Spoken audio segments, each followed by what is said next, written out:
ഹെബ്രായർ 3:13 പറയുകയാണ്, നിങ്ങൾ ആരും പാപത്തിന്റെ ചതിയാൽ കഠിനപ്പെട്ടു പോകരുത്.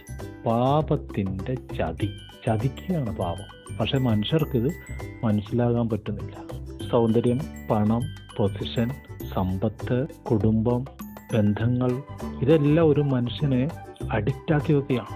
അവന്റെ മുഖം ദൈവത്തിലേക്കോ ദൈവമാർഗത്തിലേക്കോ തിരിയാതെ വണ്ണം അവനെ തടുക്കുകയാണ്. അവന് ബുദ്ധി കൊണ്ടറിയാം, സൗന്ദര്യമുള്ളവർ പലരും മരിച്ചുപോയി, സമ്പത്തുള്ളവർ മരിച്ചുപോയി, പ്രശസ്തരായവര്, ജ്ഞാനികള്, നമുക്ക് മുമ്പ് ഇതേപോലെ ഓടിയവരെല്ലാവരും മരിച്ചുപോയി. ഇപ്പോഴില്ല, ഒരു ദിവസം ഞാനും മരിക്കും. അവരൊന്നും നേടിയില്ല, ആ മാർഗത്തിലാണ് ഞാൻ ഓടുന്നത്, എനിക്കൊന്നും നേടാൻ കഴിയുകയില്ല. ഇതവന് ബുദ്ധി കൊണ്ടറിയാം. പക്ഷേ സത്യം കാണാതെ വണ്ണം ഈ ലോകത്തിന്റെ പ്രഭു അവന്റെ കണ്ണ് കെട്ടിക്കളയും. കണ്ടോ, ഒരു മനുഷ്യൻ അവൻ തെറ്റായ വഴിക്കാണെന്ന് അറിഞ്ഞാലും അവനെ നേരെ നടക്കാൻ സമ്മതിക്കാത്ത ഒരു വ്യാപാരമുണ്ട്. അതാണ് ഇരുളിന്റെ ശക്തി. അതുകൊണ്ടാണ് ഒരു മനുഷ്യനും ഒരാളെയും പാപത്തിൽ നിന്ന് രക്ഷിക്കാൻ കഴിയില്ലെന്ന് പറയുന്നത്. കർത്താവായ യേശുവിന്റെ നാമമല്ലാതെ വേറൊരു നാമമില്ല. നമ്മളെ സ്നേഹിച്ച് നമുക്ക് വേണ്ടി മരിച്ചതും പാപത്തിന്റെ ശിക്ഷയായ മരണം നമുക്ക് വേണ്ടി ഏറ്റുവാങ്ങിയ യേശുവിന് നമ്മൾ രക്ഷിക്കാൻ കഴിയും. ആ നാമത്തിൽ സാത്താൻ കീഴടങ്ങും.